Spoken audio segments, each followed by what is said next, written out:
On that chilly and rain-soaked afternoon in the summer of 1948, in the quaint town of Showa, a couple strolled along a path leading to the Tamagawa aqueduct.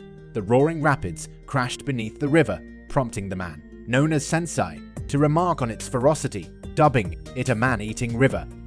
His lover Satan suggested that it was time to venture into the river together, symbolizing their connection by wrapping a string around their wrists. However, their romantic moment was abruptly interrupted by the thunderous approach of a truck hurtling towards them without any intention of stopping. On this fateful day, a literary master and his beloved vanished from the world. Sensei found himself awakening in a vast cathedral bathed in ethereal light. As he sat up, he contemplated whether he had entered the afterlife. A woman's voice resonated, introducing herself as Annette and revealing that he had been transported to a dark-shrouded continent called Zauberberg. His mission: to bring back the light and become the continent's hero. Sensei, however, was preoccupied with his perceived failure to commit shinju, living a life of disgrace. Annette attempted to explain his duty, but his attention was drawn to his own turmoil. The elf woman was about to delve into the details of his mission when the sound of a pill bottle interrupted the air. Turning around, Annette witnessed Sensei voting on sleeping pills, prompting her to employ her healing magic frantically. Sensei, revived from his state, rebuked Annette for interfering with his actions. Uninterested in his assigned duty, he continued consuming the pills, leaving Annette perplexed. She reminded him that he was the chosen one, yet Sensei questioned who had asked to be chosen. Recalling the truck that had struck him, Annette explained it as the Otherworld selection truck guiding him to this new realm after a life of unhappiness. Attempting to congratulate Sensei on his newfound chance, Annette was met with a frown. He leaned in, asserting that the truck had disrupted the happiest moment of his life, his shinju. Sensei accused Annette of selfishly determining others' happiness, prompting her to think of him as impudent. Unfazed by his attitude, Annette believed his feelings would change upon inspecting his status window, revealing superhuman powers. However, to her surprise, Sensei's stats were abysmal, coupled with a status effect of deadly poison. Desperate to find any hidden ability, Annette checked every window, discovering that Sensei was the weakest person ever transported to their world. Undeterred, Sensei placed a cigarette between his lips and walked away, only to have Annette grasp his arm, marking the beginning of an unexpected journey. Apologies for any confusion, but it seems like you've shared a passage from a story and requested to make the text more author-like or refined. I'll try to enhance the writing style for you. Annette extended her sincere apologies, acknowledging the possibility that Sensei had inadvertently found himself in this world, seemingly unprepared to navigate its challenges. With a chuckle, Sensei candidly admitted to being a perpetual failure, irrespective of the world he inhabited. Despite Annette's concerns for his safety outside the cathedral, Sensei dismissed her worries, expressing his search for a place to embrace his imminent demise. As Annette observed Sensei departing, an unusual sense of intrigue overcame her, recognizing a profound difference in him compared to the countless otherworldly beings she had encountered. Her initial enthusiasm for guiding new adventurers had waned over time, as cliched encounters led her to close herself off emotionally. Yet, the dark-haired male managed to pry open the doors of her heart. Attempting one final intervention, Annette urged Sensei to acquire a profession before venturing out, but he dismissed her advice, identifying himself simply as a natural-born author. With a casual goodbye, Sensei left the cathedral, leaving Annette with a lingering, accelerated heartbeat, realizing she had awaited his arrival for quite some time. As Sensei ventured into the unfamiliar world, nonchalantly munching on sleeping pills, he grappled with the inability to decipher the unfamiliar lettering. An intrusive voice narrated his newfound experiences, causing him discomfort. In the distance, a scream pierced the air, drawing his attention to a colossal tree emerging from the forest, cradling a cat-like girl in its branches. Sensei, seemingly unfazed by the girl's plea for help, found beauty in the sight of impending death. Rather than assisting, he contemplated writing a novel about her tragic fate.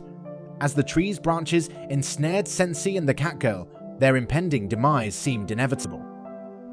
However, as the life force drained from Sensei, a surprising turn of events unfolded. The withering branches released their grip, leaving both him and the cat girl free as the death tree succumbed to its demise.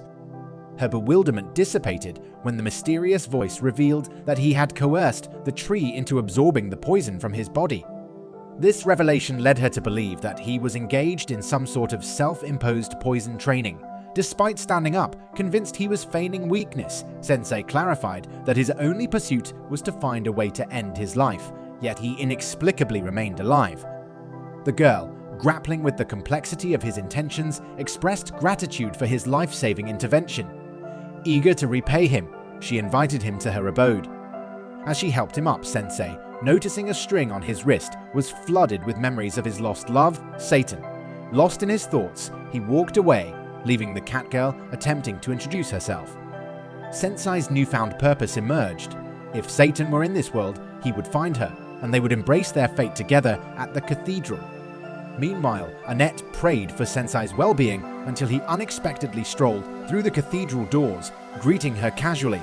However, her joy was interrupted when the cat girl emerged from behind Sensei, prompting Annette to question her identity. Sensei turned to Annette, revealing that he sought information about a woman named Sachan. Despite her disappointment, Annette lacked any knowledge about Sachan, leading Sensei to continue his journey. The cat girl, attempting to lift his spirits, suggested a detour to her home, but Annette intervened, chastising her for being indecent in public. The cat girl, unaware of Annette's true feelings, teased her about a potential romantic interest in Sensei. Annette, flustered, defended her actions, claiming her duty as a priestess to protect otherworldly individuals. The cat girl, attributing Sensei's strength to him being from another world, puzzled Annette. Attempting to justify her presence by claiming Sensei's weakness, Annette felt defeated as the cat girl mentioned Sensei saving her life.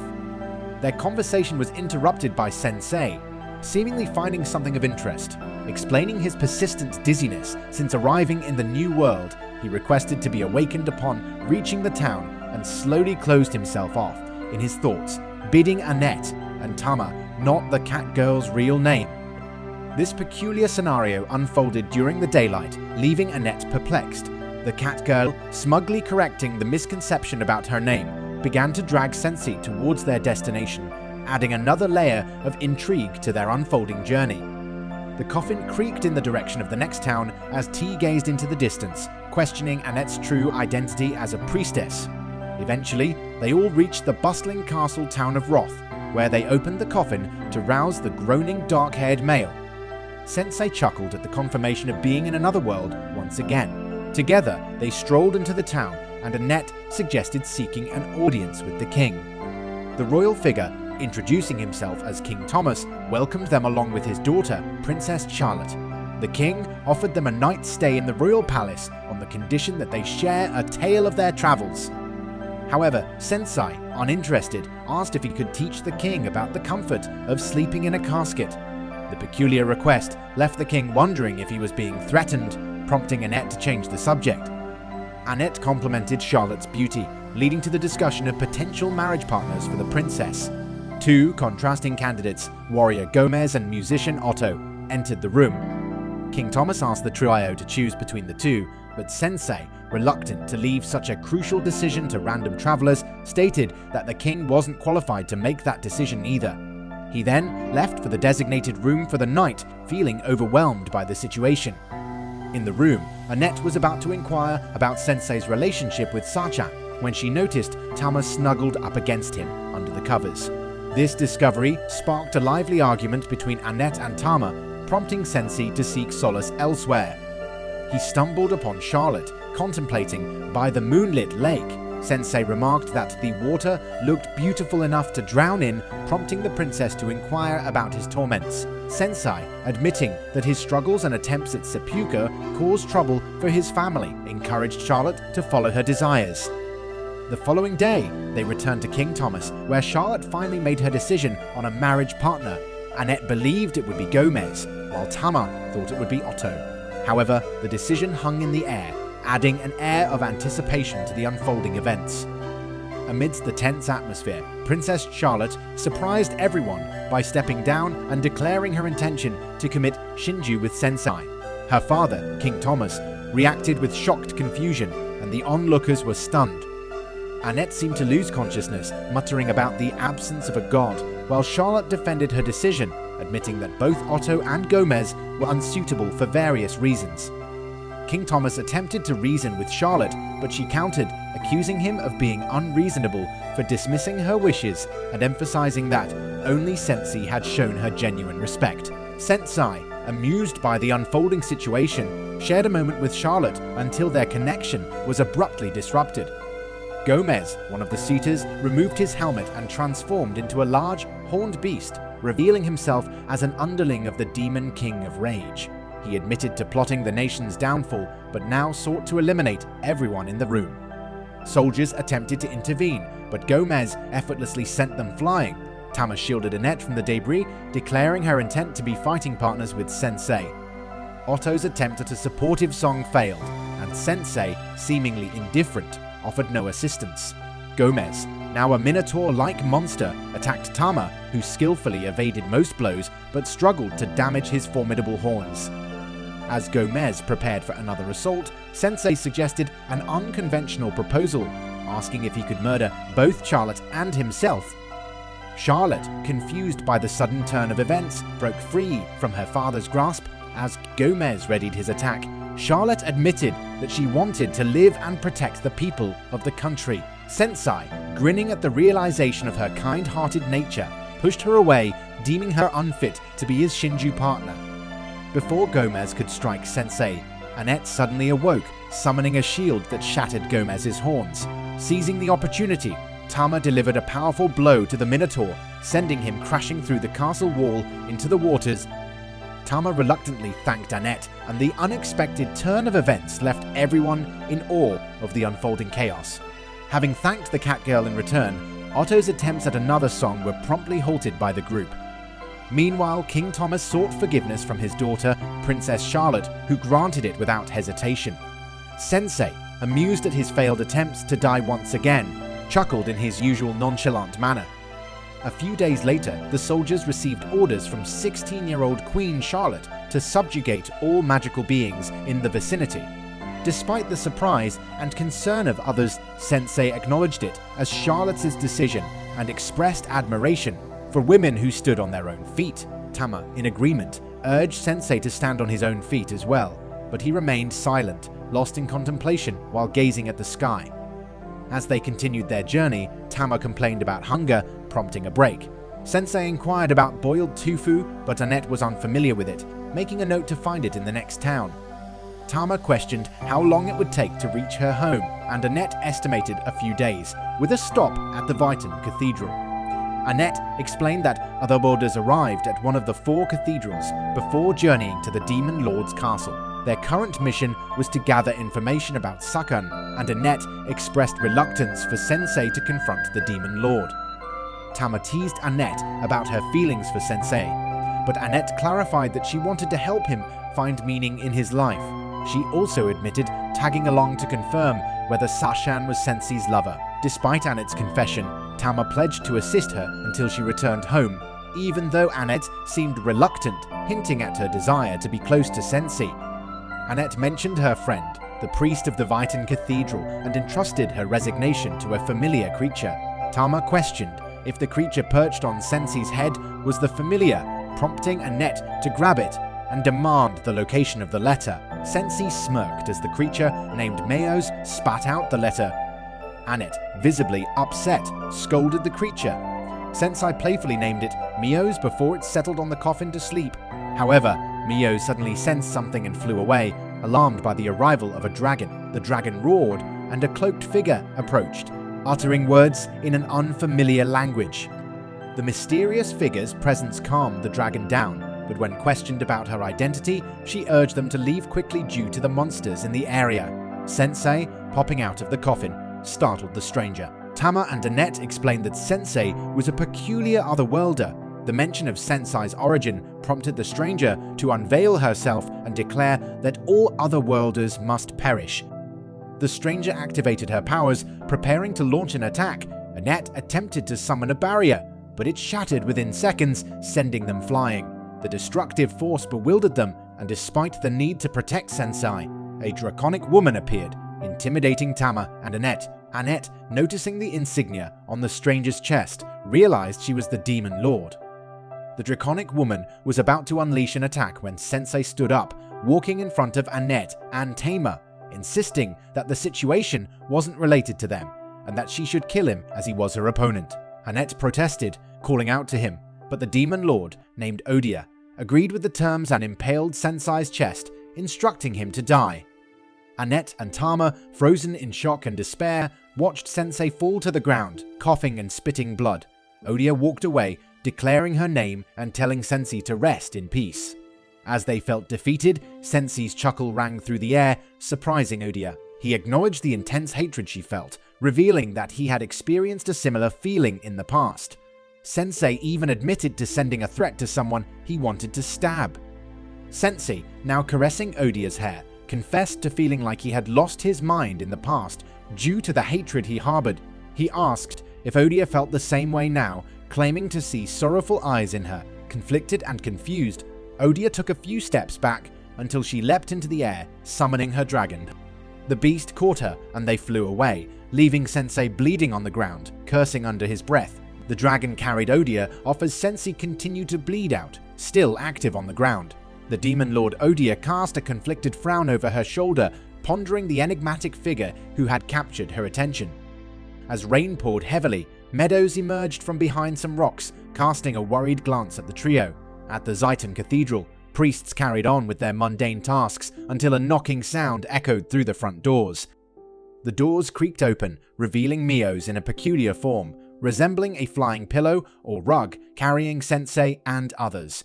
The priest recognized Annette's face before the magical disguise faded, dropping everyone onto the ground. Concerned, a woman rushed to Annette's side, urging her to pull herself together.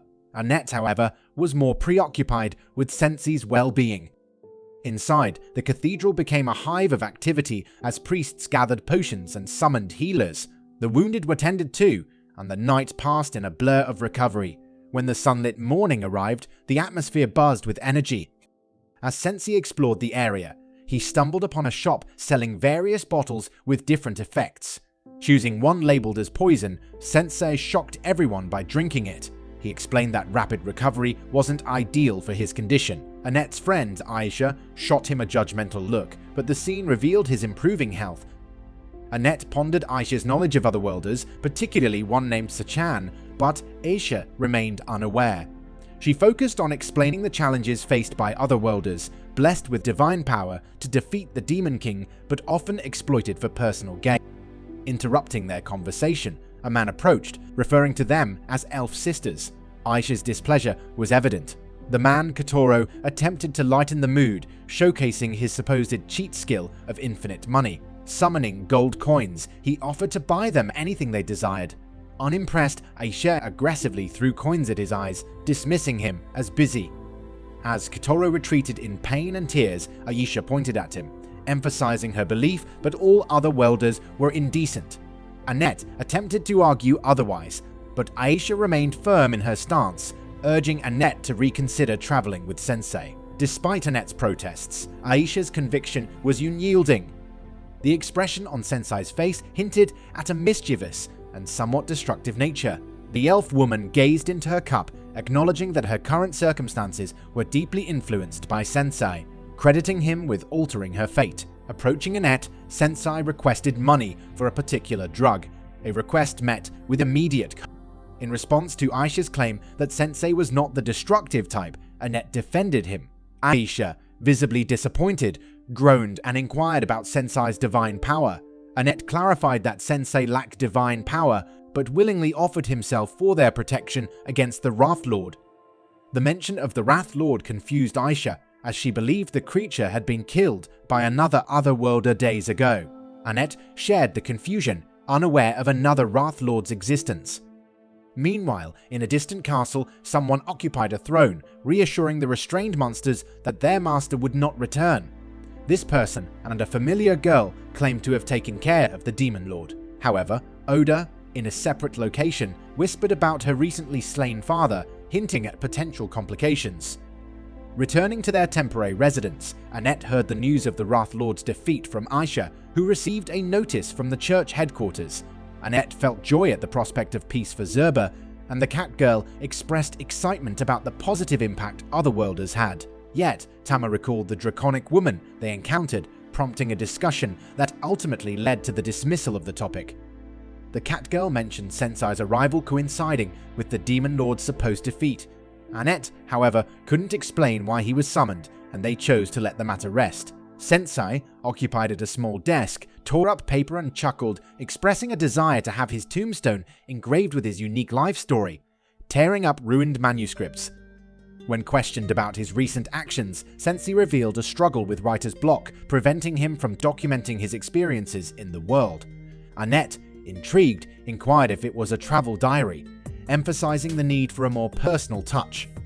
Despite Sensei's attempt to recall anything about the draconic woman when he and Tama had met, he claimed there was nothing noteworthy about her. Disappointed, Sensei resumed munching on his sleeping pills, contemplating why encountering the woman triggered an unusual urge to write. He expressed a desire for more inspiration in the world. Lying on the floor with Tama on his stomach, Sensei questioned the motivation behind their shopping trip. Annette suggested going to town, hinting at a future purchase she had in mind. Intrigued, Sensei agreed to accompany them, and its desired purchase turned out to be a suit of armor, although Sensei hesitated as the armor he typically wore was for heavy warriors. Annette argued that it would provide basic magical protection, a point that didn't seem to dissuade Sensei. Instructing him to wait, Annette and Tama ventured off for shopping, leaving Sensei alone. During Sensei's solitude, Aisha stumbled upon him and inquired about his activities. Desperate to break Annette's party with Sensei, Aisha offered to take care of Annette herself. Unfazed, Sensei asserted that Annette had the choice to stay or leave, disregarding Aisha's opinions. Sensei questioned Aisha's belief that Annette would be miserable, prompting Aisha to admit her lack of trust in Otherworlders. Their conversation was interrupted by the arrival of two Otherworlders, one being Kotaro from earlier, the other, Suzuki, brought news of the Wrath Lord's defeat, sparking cheers in the town. However, Suzuki declared that Otherworlders would now take control, asserting his dominance over the town of Ville. Displeased with this announcement, the crowd resisted Suzuki's claim. Kotaro mistakenly pointed at Annette, attributing a previous incident to her. Suzuki descended from his wolf, accusing Annette of wrongdoing. Annette protested, claiming a misunderstanding, but Suzuki touched her head, seemingly exerting control. Confused, Tama tried to intervene, but fell victim to Suzuki's power. Aisha entered, vowing to stop the chaos, but Suzuki declared his intent to destroy everything and establish a new kingdom, commanding the wolves and initiating a threatening turn of events. As Tama began wreaking havoc, Aisha felt a sense of disgust at the unfolding chaos. Suzuki, now considering himself a hero, instructed the priest to hail him as such. Civilians fled in fear while Aisha fought off monsters. Suzuki made his way to the cathedral, proclaiming it as his castle. Meanwhile, Sensei, clad in armor, was impervious to Tama's attacks. However, Tama managed to land a punch that sent his helmet flying, knocking him unconscious. Observing Aisha struggling against the monsters, Sensei pulled out a book and began writing. Expressing his interest in Suzuki, Aisha questioned his intentions, but Sensei seemed focused on the opportunity to write a masterpiece. As they approached the cathedral, the town was ablaze. Aisha fought off wolves while trying to comprehend Suzuki's drastic transformation. Arriving at the cathedral, Sensei appeared excited, much to Aisha's concern. She questioned Sensei's plan, and he revealed a bottle of poison. Drinking it, he surprised Aisha, who suggested a surprise attack instead. Ignoring her advice, Sensei nonchalantly opened the front doors. Inside, Suzuki sat with Koto surrounded by wolves. Aisha tried to intervene, but Sensei expressed his intention to write a novel about Suzuki. Koto perked up, assuming it would be about Suzuki's heroic exploits. However, Sensei clarified that he aimed to write about a powerful individual whose ambitions led to downfall, provoking Suzuki's anger. As Sensei wrote, Aisha fought against the wolves. Fireballs were launched at Sensei, but the helmet from his earlier armor repelled them. Sensei walked up to Suzuki and the colossal wolf attacked, biting into Sensei's shoulder. Unfazed, Sensei's poison affected the beast, causing it to wither and die. Kotaro fled in fear, leaving Suzuki as the apparent final adversary. Unexpectedly, Annette emerged as Suzuki's trump card. Suzuki handed her a dagger, instructing her to kill Aisha and Sensei. Under Suzuki's influence, Annette complied. Sensei approached her, causing confusion among Aisha, laughter from Suzuki, and disbelief from Koto. Sensei gazed into Annette's eyes, declaring she wasn't a caged bird. Annette resisted Suzuki's command, stabbing herself to break the spell. Sensei caught Annette, instructing Aisha to heal her. As Annette recovered, Sensei confronted Suzuki, whose cheat skill was broken. Suzuki attempted to stab himself, but Sensei intervened, asking him to share his story. Suzuki revealed his past of being bullied and mistreated, eventually being transported to the other world. Aisha sympathized as Sensei completed his novel, titled Disqualified from Otherworldliness. The papers glowed and flew out of the book, surrounding Suzuki. Sensei proclaimed the completion of a work he was satisfied with, tearing up the papers. As Sensei tore up one of the papers, declaring it couldn't be called a masterpiece, all the papers burst into flames. A magic circle appeared beneath Suzuki, a phenomenon recognized by Aisha and Annette from their experience with transferring magic to Otherworlders. A bright light enveloped the room, and Suzuki disappeared, leaving Aisha bewildered. Annette checked Sensei's status window, confirming he still lacked a divine skill, but his skill against certain opponents had vanished. Aisha speculated if Sensei's purpose in the world was to defeat Otherworlders. However, when she turned to Sensei, she found him slumped on the ground, depressed about his inability to write a masterpiece. Sensei, munching on sleeping pills, wondered when inspiration would strike. Aisha pondered just who Sensei truly was. Outside the cathedral, the wolves, released from the spell, returned to the forest. Tama, breaking free from a barrel, questioned how she ended up there. Later, Aisha gifted Sensei a more comfortable coffin, acknowledging his eccentricity. Annette expressed gratitude, and before they left, Aisha warned Annette of potential dangers ahead. As they prepared to depart, Aisha advised Annette to support Sensei. In the Dare as Stark region at Vera's village, Annette, Tama, and Sensei dragged the coffin toward the village. The narrator's voice mentioned Tama reaching level 17 through relentless grinding, highlighting the unusual method of leveling up. The trio sought lodging in the village, with Annette planning to spend the night before entering the city of Grumberg. A new voice guided them to the tavern, and they encountered Neil, a kid offering safety services for Otherworlders. Neil suggested pairing Otherworlders with locals for safety at the cost of 40 grand. Tama hesitated, but Annette agreed, seeing it as a measure to ensure Sensei's safety. However, Neil's mischievous expression hinted at ulterior motives. Neil approached the coffin, expressing sympathy for the presumed deceased. To everyone's surprise, Sensei, still alive, slowly opened the coffin and spoke with a grin. Neil screamed in shock, thinking a dead guy was talking. Sensei apologized for the confusion and revealed he wasn't dead yet. Neil, in disbelief, quickly snatched the money and ran off to prepare for their introduction to a warrior. The trio waited at the tavern, expecting a warrior's arrival. However, Sensei casually dismissed the idea, claiming that the eyes of an adult were necessary for such a task. The lady at the desk explained Neil's con, revealing he was an orphan considered the village's black sheep. Meanwhile, Neil, hidden behind a building, was ambushed and kidnapped by mysterious men who took him away with plans unknown. The mysterious men responded vaguely to Neil's threats, revealing themselves as Otherworlders. Offended by Neil's attempt to use their title for deceit, they aimed a crossbow at him, counting down to an imminent threat. Just as the countdown reached a critical point, Sensei intervened, redirecting the crossbow and chastising the men for lying.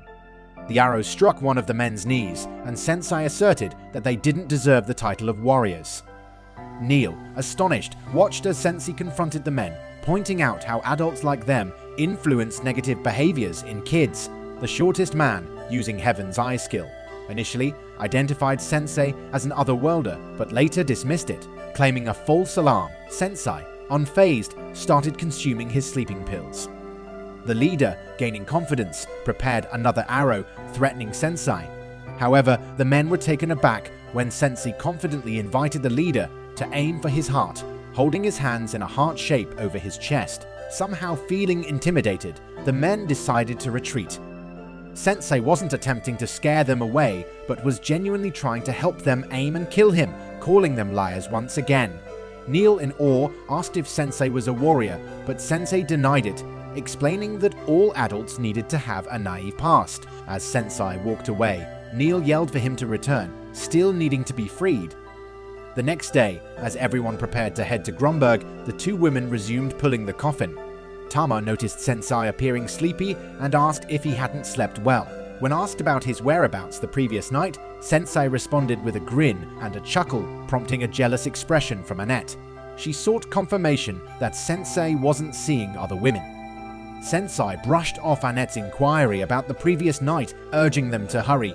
However, they noticed Neil behind them, his sword casually wrapped around his back. Tama, recalling the con, angrily demanded a refund, but Neil revealed he wasn't lying. He was the brave warrior they were introduced to. In the northeast of Zeeburg, at the Great Vice Cathedral, a magical contraption glowed brightly with energized beams. I, appearing on the device, met with various individuals. One person, seemingly intoxicated, faced criticism for discriminatory remarks about dwarves. A goblin named Elton, now a bishop, intervened, and an older elf named Cardinal Mie entered, urging them to sit and discuss matters. Another person, Alia, introduced herself as Annette's successor, reporting no significant events in the Dark Stark region. Mira, mentioning the king's daughter's ascension, prompted Aiaya's confirmation. Elton, overseeing the Fan Cathedral, claimed peace in the Mavel region. Wolf, in charge of the Zamstar region, stated nothing noteworthy ever occurred. Aisha, responsible for the Donna Stark region, informed the group about Ville's damage due to another worlder currently under repair. Cardinal Mia redirected the discussion to the issue of other worlders, emphasizing the need for attention. The defeated Wrath Lord left the realm, signifying an end to the influx of otherworldly beings into Elton. A relieved Woel expressed gratitude for their newfound freedom from the protection of these outsiders. However, Mira brought attention to a pressing matter during the meeting. The conquerors of the Wrath Lord now claimed rulership over his territory. A recently received letter revealed that these 7 individuals intended to shape Zaberberg according to their whims, causing anxiety among the inhabitants. The news felt like a betrayal to their holiness, who felt the decree from the conquerors was seen as a declaration of war, turning the once saviors into potential threats. Additionally, there was an urgent need to suppress information about the Otherworlder, riot and investigate the disappearance of the Wrath Lord's daughter. Faced with these challenges, the group felt lost and unsure of their next steps. Aisha, however, recalled encountering an Otherworlder with the ability to send people back to their original worlds. This revelation surprised everyone, and just as the tension peaked, a mysterious man entered the room. The assembly bowed to him, and the man, with long hair, requested Aisha to elaborate on the situation. Meanwhile, in the former territory of the Wrath Lord, Sensei's lover stood on a balcony, gazing into the distance. When asked about her thoughts on the man who once sought Shinju with her, she claimed to have moved on. A mysterious man questioned her sentiments for the original world, hinting at their journey towards a different future. As Sensei and the group reached Grumberg, the narrator's voice caused a headache for one of the males, prompting concern from Neil. Despite his attempts to convey the discomfort, the others dismissed it as a normal occurrence. It inquired about swapping places in pulling the coffin, and Neil hesitated until Tama reminded him of his heroic duty. The group proceeded toward the gates of Grumberg, where Annette tried to warn the guards about city searches. However, when the guards recognized them, more emerged, surrounding the group with spears. Neil expressed disappointment in Tama's misinformation, while Sensei seemed intrigued by the prospect of being tied up. The group found themselves thrown into a cell, and Annette desperately called for divine intervention before abruptly turning silent. Neil stared in bewilderment at the elf woman, who declared that the world had no god. Puzzled, he speculated whether the guards were taking them one by one, noticing that only Tama had been singled out. Annette dismissed the idea that Tama had done anything wrong, but Sensei, with a peculiar excitement, inquired about the execution methods in this world. Annette chose not to indulge his morbid curiosity, as Sensei continued to indulge in fantastical musings about the various ways he could meet his demise. Amidst the unsettling conversation, Neil retrieved something from his hat and suggested an escape, managing to open the gate. Annette frowned at the suggestion, reluctant to become a fugitive. Seeking approval, Neil turned to Sensei, but the taller man dismissed him, causing Neil to lament the lack of acknowledgement. Attempting to leave the cell, they were caught by the guards and bound. Sensei provocatively inquired if he was truly going to be sentenced to death, perplexing the guards. Presented before the king of Grunberg, Siberian, and his advisor Bryad, the elderly man accused them of a grave crime, kidnapping Princess Matilda of the kingdom. Confused, Tama walked out in a dress, insisting she was not kidnapped. Annette and Neil stared in shock as Tama revealed her royal identity, but continued to insist she was on a journey, seeking confirmation from Annette, who responded in a suddenly professional manner, upsetting Tama. The king demanded Tama follow his orders and conduct herself in a royal fashion, reminiscent of her mother. Tama sadly agreed, bidding farewell to her friends, thanking them for their time together. Bryad informed them they could leave, and the group stayed in the city for dinner. Neil expressed excitement, but Sensei, visibly depressed, consumed pills. The revelation of Tama's princess status shocked Neil and Annette, especially considering Tama's supposed disrespect. Overheard by a waitress named Kajika, she realized everyone was friends with the princess and apologized for her earlier rudeness. Introducing herself as a former palace worker, Kajika began to explain the reason for Tama's separation from her friends until Neil's choking interrupted her. Despite attempting to walk away, Sensei stopped her, urging her to continue. He found a sudden surge of motivation to write. Meanwhile, in the castle, Tama struggled to get comfortable and was restricted from taking a walk around the palace. Guards confined her to her room, leaving her to sigh and gaze out the window, wondering about the whereabouts of her companions. Her attention was drawn to someone on top of a building. Moments later, a section of an opposing building collapsed. Siberian, curious, went to investigate and found a stranger sitting on the king's throne. This man, Kibara, identified himself as one of the saviors who defeated the Wrath Lord, but also proclaimed to be the fallen angel of gluttony. Siberian questioned Kibara's intentions, and the stranger revealed his desire to devour the entire. A floating mouth appeared behind Kibara, and he declared his plan to feast on the kingdom. The guards, acknowledging the city's reputation as the land of war, readied themselves for battle. Charging at Kibara, the guards faced the gruesome consequence as the floating mouth attacked, killing a significant number of them. Kibara expressed dissatisfaction with the quality of the bodies, desiring women to eat. Siberian, determined, confronted Kibara, vowing not to let him leave alive and unleashing his beast Godfist. Back at the tavern, Sensei recounted his first encounter with Tama. Annette and Neil hesitated to delve into the details, considering it rude to still refer to her as Tama. However, Sensei emphasized that, regardless of her situation, Kajika felt at ease enough to share what she knew. In the ongoing battle, Kibara and Siberian clashed, deflecting each other's blows. The king managed to land a powerful attack on Kibara's chest, prompting a brief scream before Kibara stopped abruptly, surprising Siberian. Kibara explained his abnormal body, which allowed him to endure such attacks. Siberian, undeterred, activated his secret technique, determined not to show mercy. As they prepared to continue their battle, Tama rushed into the room. Kibara, noticing her, emitted a terrifying killing intent, frightening her. Despite her fear, Tama expressed her willingness to fight, but her father intervened, insisting it was not her place and that she couldn't take Leon's position. Princess Matilda had a role to fulfill. Leon, the twin brother, was the heir to the throne, and the citizens believed these royal siblings would safeguard the kingdom. However, tragedy struck one stormy night when the queen and Leon, the princess's brother, suddenly passed away. The king, overwhelmed with grief, mourned the loss. In an attempt to alleviate her father's burdens, the princess cut off her hair and expressed her desire to take Leon's place. Despite her good intentions, the relationship between the princess, Thama, and her father remained troubled. The two argued incessantly, and Thama, convinced she could face Kibara, charged at him. Seizing the opportunity, Kibara used his skill, but Siberian intervened, sacrificing his arm to save his daughter.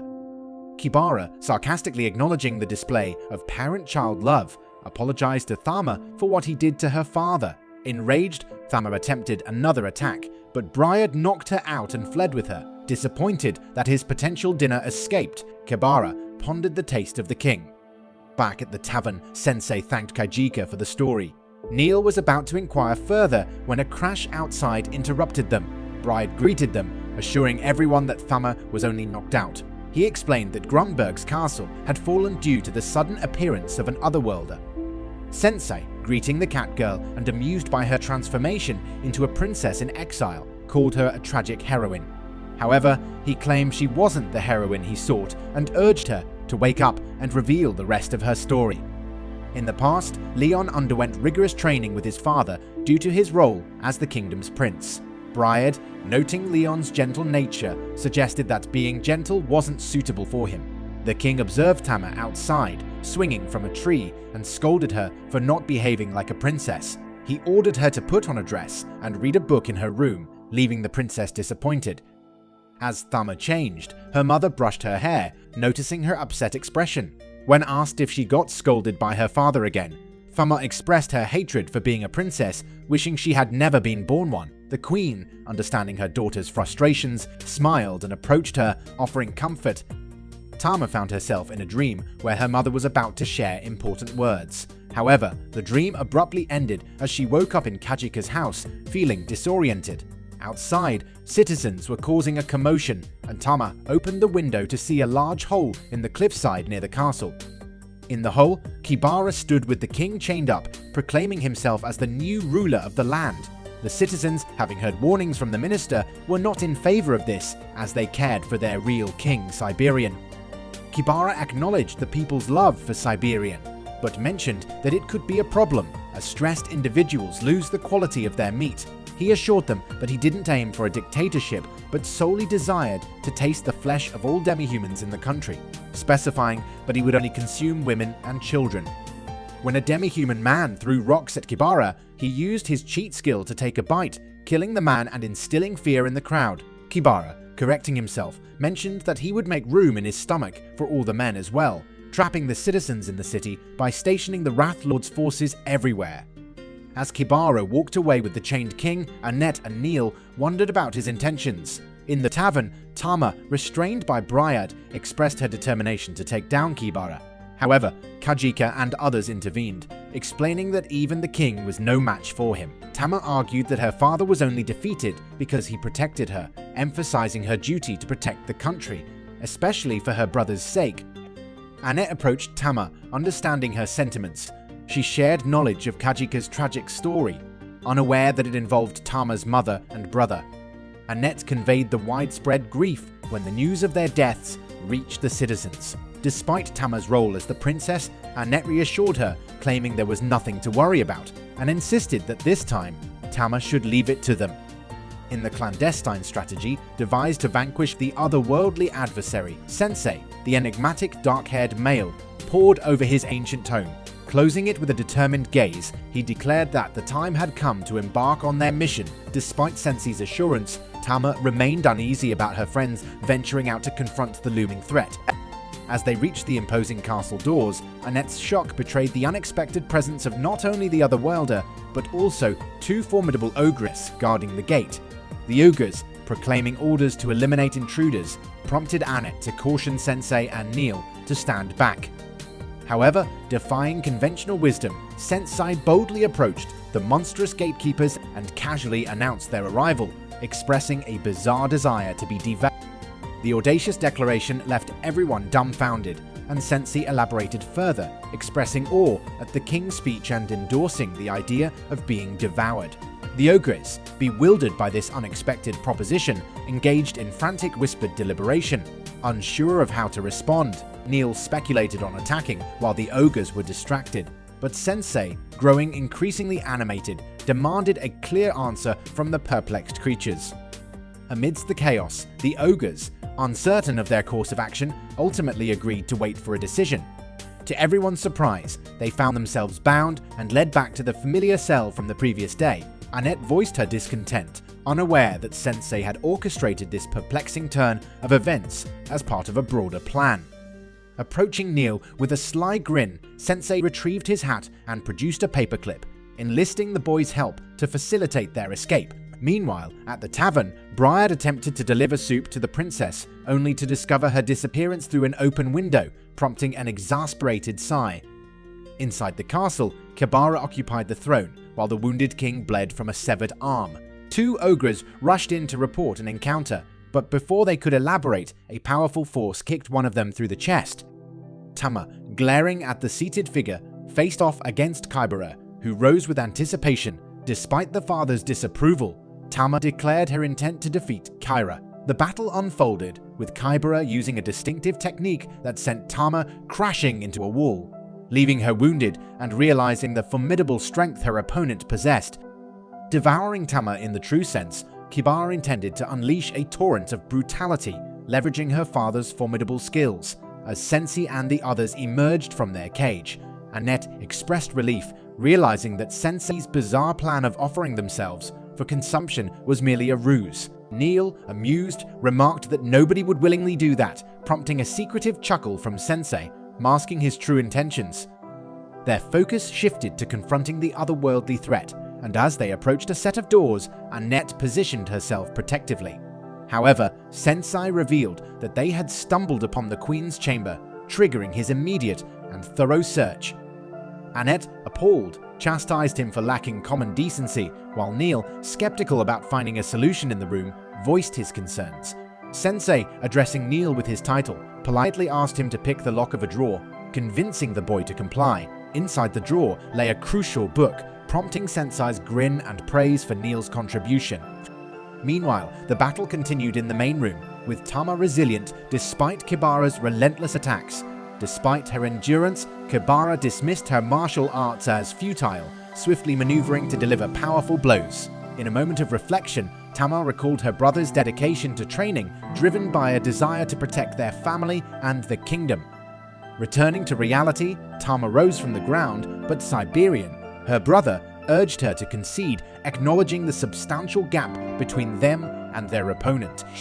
Kybara, reveling in his madness, mocked Tama as a vibrant piece of meat that brought him a true sense of vitality. He delved into his past, recounting a life of opulence that left him feeling empty and lifeless. In a desperate bid to feel alive, he resorted to violence, stabbing a maid with a fork, only to have his desires unfulfilled. His parents, in an attempt to hush the incident, paid off the girl, leaving Kybara with a profound sense of dehumanization. As he callously assaulted a homeless person, he carried on with an unrepentant expression, convinced that he was nothing more than livestock, detached from the humanity he so desperately sought. Once the most miserable man in the world, Kybara's life took a drastic turn when he was struck by a familiar truck, transporting him to the current world. In this new reality, he reveled in the freedom to indulge in whatever he desired, considering Tama to be his most delectable meal. Employing his skills on the girl, he relished the prospect of consuming her until Sensei abruptly intervened, dismissing Kybara's mundane tale as boring. The bizarre mouth-like entity that seemed poised to devour Sensei hesitated, as if aware by instinct that consuming him would lead to its demise. Confused and angered, Kybara attempted to command the mouth to bite at Sensei, but the arrival of Annette and Neil disrupted the confrontation. The duo proclaimed Sensei's ability to banish Kybara from their world, leaving the gluttonous man incredulous. Annette urged Sensei to wield his divine power, but he nonchalantly refused, deeming Kybara unworthy of such intervention. Enraged, Kybara activated his powers, causing a destructive explosion that nearly knocked out Neil. Tama, feeling responsible for the chaos, began to cry, but Sensei comforted her, handing her a book he had written specifically for her. As Kybara continued wreaking havoc with his activated powers, Annette shielded Neil, ensuring his safety. She called out to Sensei, expressing concern, but her attention was diverted by the glowing book in Tama's hands. The pages of the book flew around Tama, forming a swirling net reminiscent of the battle against the previous otherworldly adversary. Sensei instructed Tama to turn the pages, revealing the story of her past. Sensei explained that Tama had hidden her true feelings out of consideration for others, leading her to assume the role of a princess and attempt to replace her late brother, Leon. This well-intentioned effort had strained her relationship with her father. However, her mother had guided her, reminding Tama that her life was her own and she could live it according to her own desires.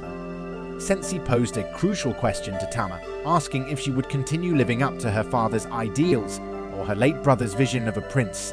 Before she could answer, he chuckled and asserted that neither path defined her. She was simply Tama. As the pieces of paper rippled, the crest on her hand began to glow brightly, illuminating the story of her life, that she now had the power to write for herself. Siberian observed in shock, recognizing the significance of the glowing crest, a phenomenon that had manifested long ago and now reappeared in this critical moment of self-discovery for Tama.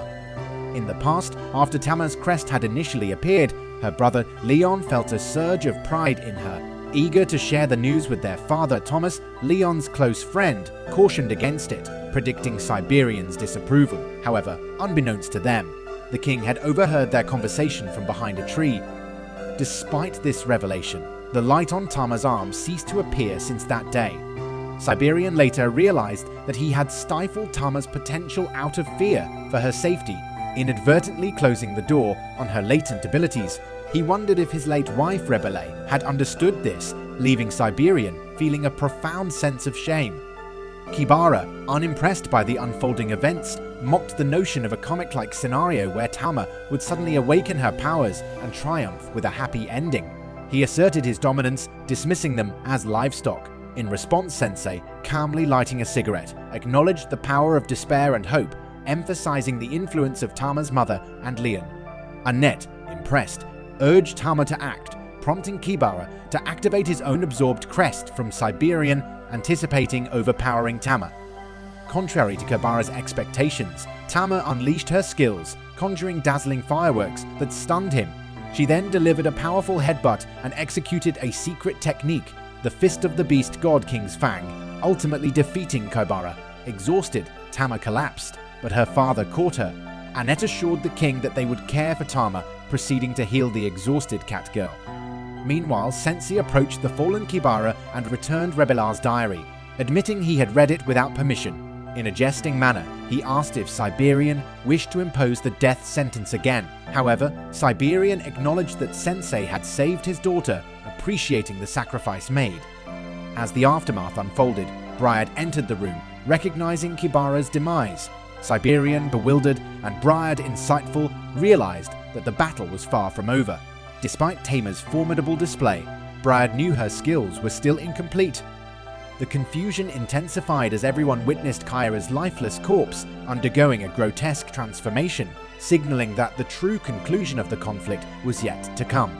The monstrous transformation of Kiara left everyone in shock, but to their dismay, he revealed that he had consumed a piece of the Wrathlord's flesh, granting him a new overwhelming power that brought him back to life.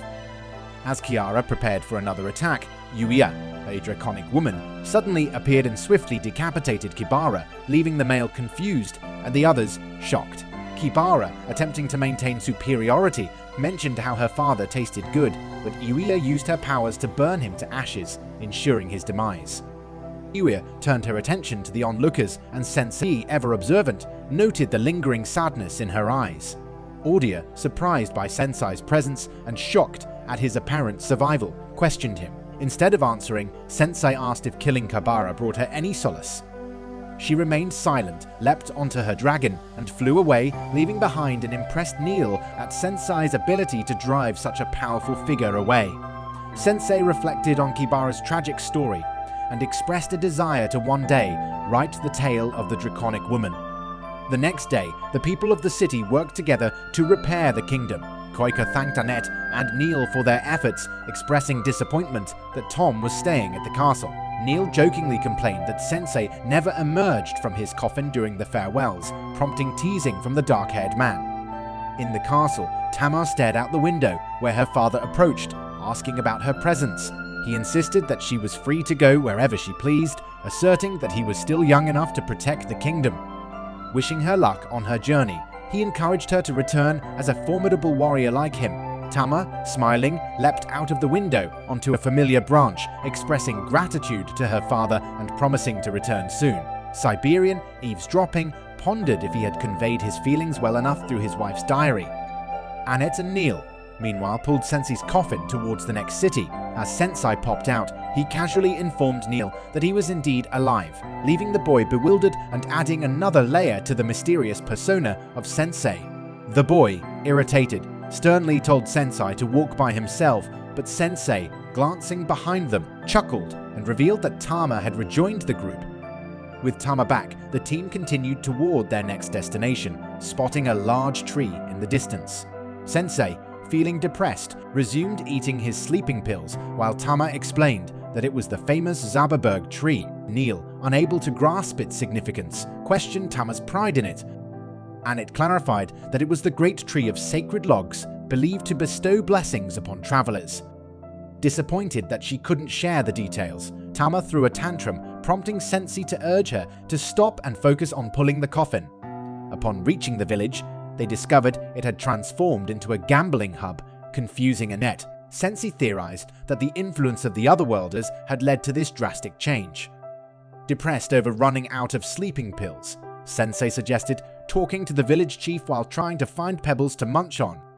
In the village, they encountered the village chief, who explained that the peaceful village had been overrun by Otherworlders who built a gambling hall. He revealed a wilting leaf from the world tree, indicating its deterioration since the intrusion. The chief asked for help, but Sensei seemed indifferent, primarily concerned about refilling his pill bottle. Annette and the others looked at Sensei with confusion until Yamada, a newcomer in armor, dramatically entered, expressing his intention to aid the village. Annette and Tama, relieved, believed Yamada would take charge. However, Sensei was already walking away, distressed about his improving health. He stumbled upon a cave where Otherworlders were smoking heavily. Before he could join them, Ash appeared, offering to take him to a more pleasant place. In a bar near the casino, Ash learned about Sensei's desire to drink himself to death, but her attempts to cheer him up fell short. Nevertheless, Sensei watched her graceful dance, finding some solace. At the village chief's house, Annette cried dramatically over Sensei's absence. Neil explained the situation, and just as Sensei returned with Ash, Annette continued her dramatic display. Yamada questioned Ash, and she claimed to be there only to escort Sensei home. Tama, curious about Ash, learned that she was the Witch of Tido, once a mysterious woman on the outskirts who allegedly betrayed the village for profit. Yamada expressed his determination to bring both the corrupt Otherworlders and Ash to justice. The next day, Sensei walked off on his own again, prompting Annette to chase after him and inquire about his actions as the impending battle approached. Casually stated that the world tree was dying, confirming everyone's worst fears. The once vibrant leaves on the world tree began to wither and fall rapidly, creating a sense of panic among the villagers. Yamada, still processing the complex situation, struggled with a mix of emotions. The village, having ousted its true protector, now faced a grim fate with the impending demise of the world tree. Sensei and the others, witnessing the tragic spectacle, shared a sense of disappointment in how the events had unfolded. Annette, curious about whether Sensei had known the outcome all along, questioned him. Sensei, maintaining his enigmatic demeanor, admitted that he was no different. He couldn't change the course of events. Neil, observing the worsening situation, abruptly drew everyone's attention to the world tree. As the group gazed upon the deteriorating leaves, a collective shock swept through the villagers. Annette, Neil, and Tama stared in disbelief, grappling with the sudden and catastrophic decline of the world tree. Meanwhile, Sensei remained calm, offering no further explanation or solace. The once celebrated world tree, the symbol of blessings and prosperity, now stood as a stark representation of the village's misfortune. With a heavy atmosphere lingering, Sensei and the others continued their journey, leaving behind a village plunged into chaos and despair. Of the Kaman gang, undeterred by the initial setback, signaled for more reinforcements. The desert bandits, a mix of humans and monstrous creatures, continued to emerge from the swirling sands surrounding Annette, Tama, and Neil. The leader, unmasked and confident, taunted the group, demanding they pay the toll or face the consequences. Annette, displaying her elven prowess, and Tama, with her agile and ferocious combat skills, stood defiantly against the onslaught. Neil, the unexpected local among them, observed the situation with a mix of concern and determination. The scorching sun beat down on the sandy expanse, intensifying the challenging conditions of the confrontation. As the battle unfolded, Annette summoned her magical abilities to create a protective shield, deflecting the attacks of the monstrous scorpion. Tama, ever the agile warrior, utilized her acrobatic skills to evade and counter the bandits' advance.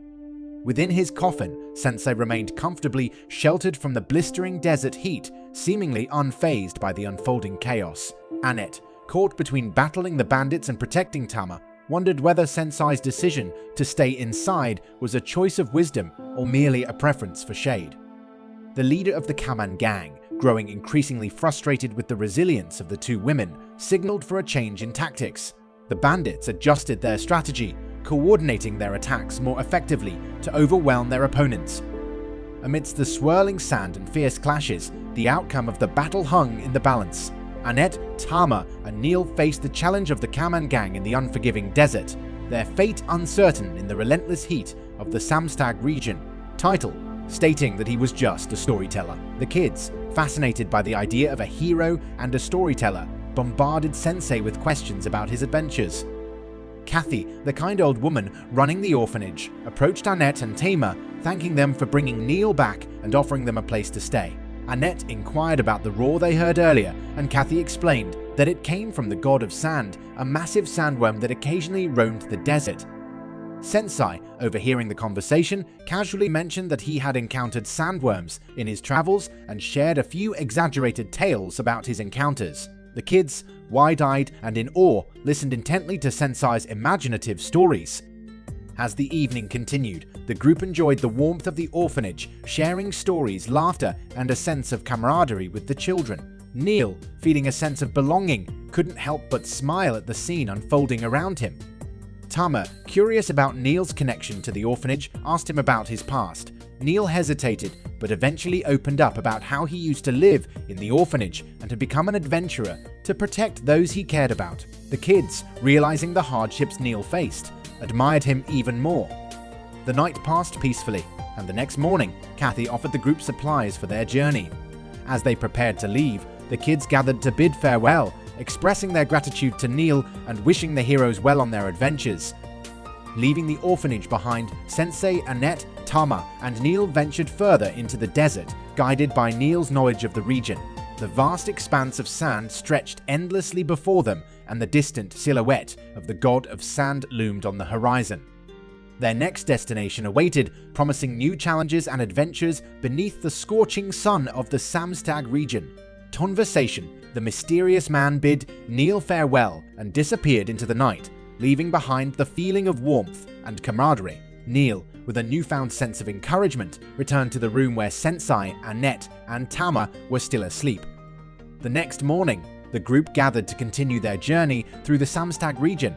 Kathy, who had prepared a hearty breakfast for them, expressed her concern about the wolf roaming the desert at night. Annette assured her that they would be cautious and thanked her for the hospitality. As they ventured into the vast desert landscape, guided by Neil's knowledge, the scorching sun beat down on them relentlessly. The group faced the challenges of the desert terrain, including shifting sands and occasional encounters with desert creatures. Tama, with her cat-like agility, navigated the landscape effortlessly, while Sensei provided occasional entertaining anecdotes about the desert's mythical creatures. After a day of travel, they reached a small oasis where they could rest and replenish their supplies. Neil explained that this oasis was a hidden gem he discovered during his travels. Annette, grateful for the respite, suggested they take a break and enjoy the cool shade by the water. As they relaxed, Sensei, feeling inspired by the serene surroundings, decided to share a different kind of story with the group.